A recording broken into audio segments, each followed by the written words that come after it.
나무에 상처를 내서 떨어진 물방울이라는 게 오칠 한자의 그 상형 문자입니다.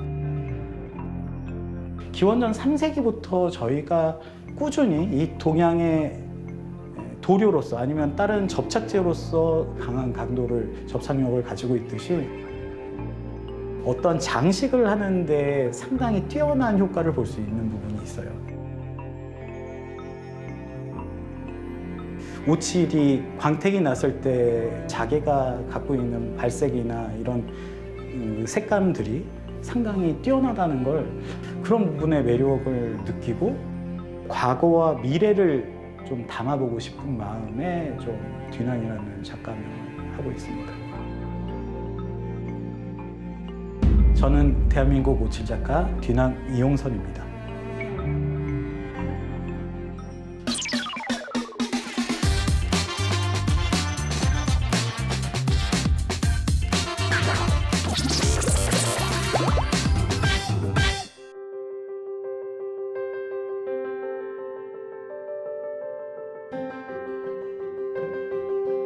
제가 어렸을 때 부모님께서 해외로 직장을 다니시게 되고 제가 이제 큰 집에 맡겨서 유년 시절을 보내게 됐어요. 그 집안의 사촌 형님께서 고 김태희 선생님, 이제 문화재 선생님이셨던 오칠 문화생으로 거기서 작업을 하시면서 일거리를 집에 갖고 와서 이제 막 작업을 하는 걸 지근해서 좀 보고 자랐어요. 그런 인연을 갖고 있었는데,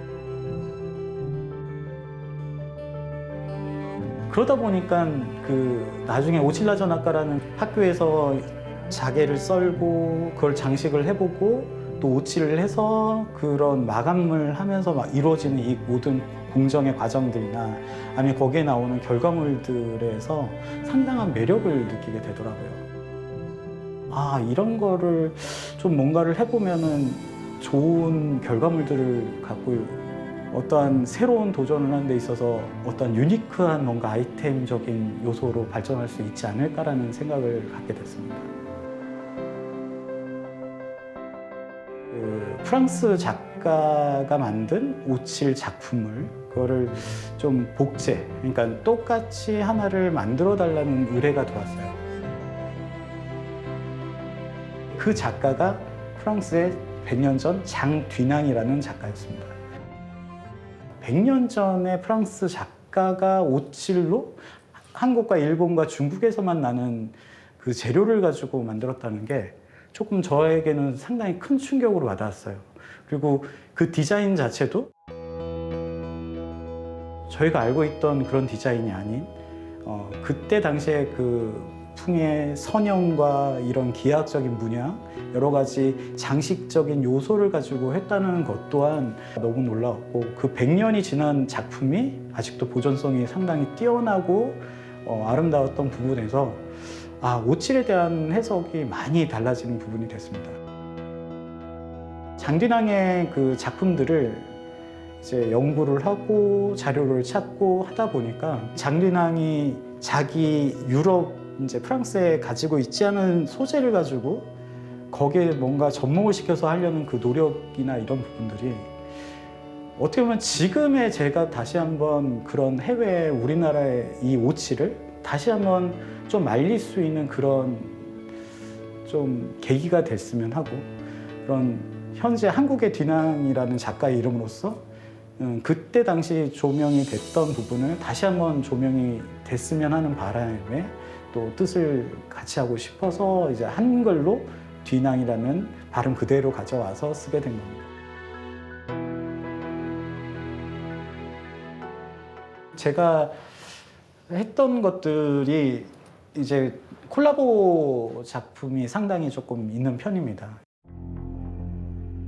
앙리 마티즈 전 때 했던 콜라보 작품, 그 댄스라는 앙리 마티즈의 대표작이었던 춤을 우리 오칠의 기법 중에 두부하고 오칠하고 섞어서 하는 교칠이라는 텍스처 기법이 있습니다. 그래서 그런 텍스처로 질감을 살리고 그 위에 색감이 들어가 있는 교칠을 또 넣어서 또 색채도 넣어주고 그 위에다가 금박, 이제 순금박 24캐럿 순금박과 그다음에 화이트 골드로 해서 앙리 마티즈의 사람들끼리 어울려서 이렇게 둥글게 손을 잡고 있는 그 댄스가 제가 추구하는 어떻게 보면은 좀 연결이라는 거에 좀 부합하기도 하고, 그런 연결에 관한 사람들의 동선을 이 선형으로 조금 변주를 해가지고 표현한 작품이라고 할 수 있을 것 같아요.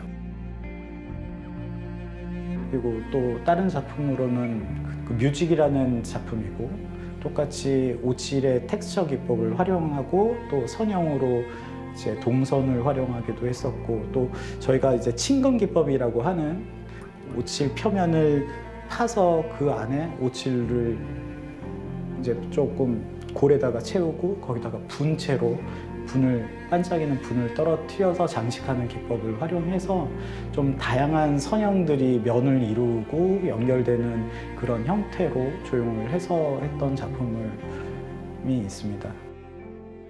뭐 지금 옆에도 있지만 이게 블루루드라는 앙리 마티즈의 대표작이었던 그 작품을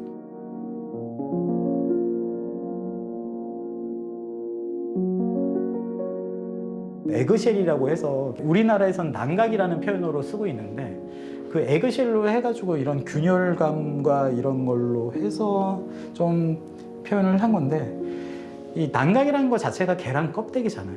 어떻게 보면은 어떠한 생명이 태어나고 난 산물이기도 하고, 그래서 그런 탄생과 이런 부분들을 표현을 하는 작품이라고 보면 될 것 같아요. 또 하나는 마리로앙 생전에 했던 그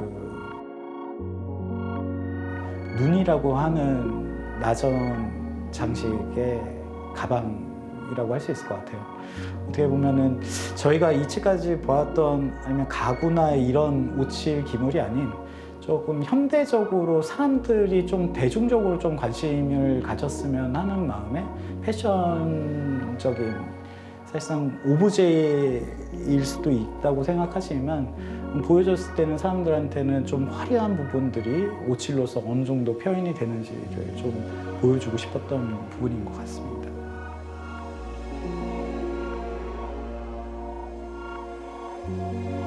제가 제일 대표작으로 이제 하고 싶은 작품은 스크린 작품입니다. 한국에서는 이제 병풍이라는 표현으로 많이 쓰이지만, 이제 유럽에서는 스크린이라고 해서 파티션 비슷한 부분들을 그 스크린 작품 형태로 만든 매그넘인 파리. 또 하나는 생로랑 뷰티에서 했던 향수병에다 금박으로 커스터마이징하는 작업을 콜라보를 했었습니다.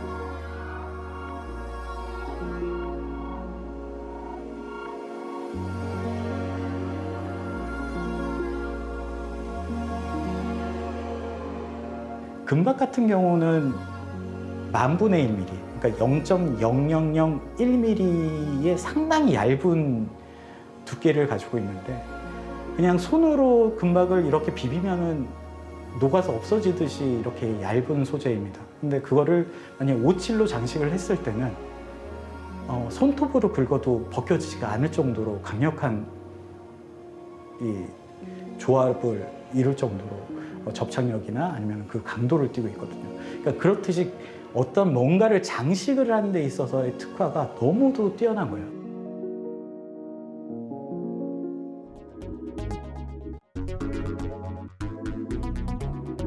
제 삼성 반도체, 그러니까 저희가 많이 알고 있는 웨이퍼 칩을 조금 나전 자개처럼 잘라서 그거를 이제 함에다가 장식을 하는 프로젝트가 있었어요. 근데 이 웨이퍼 칩이라는 것 소재가 그 유리와도 같은 소재여서 이게 커팅을 하는 것 자체가 상당히 어려움이 있었습니다. 저희가 자개 같은 경우는 이제 톱으로 기본적으로 이렇게 저희가 주름질을 해서 장식을 하고 하면 되는데, 얘 자체는 톱으로 자르면 깨져버리는 소재다 보니까 이 소재를 레이저로 해서 이제 잘라서 그거를 이제 자개처럼 똑같이 상감을 해가지고 고속함에 들어가서 그 안에 반도체로 만든 조그만 액세서리까지 뭐 장식을 하는 프로젝트였는데 제가 추구하는 그런 다양한 소재를 장식을 하는데 너무도 이제 또 맞는 부분도 많았고 상당히 아름답게 표현이 된다는 것 또한 이제 느낄 수 있었어요.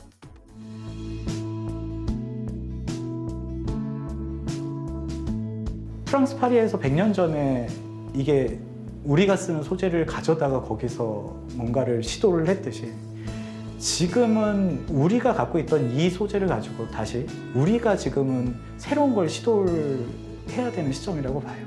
그래서 100년 전에 어떻게 보면은 그 장식 미술이 유행했던 것처럼 우리가 써왔던 모찌라는 소재를 가지고 새로운 해석을 해서 세계로 나갈 수 있는 하나의 그런 작가이고 싶어요.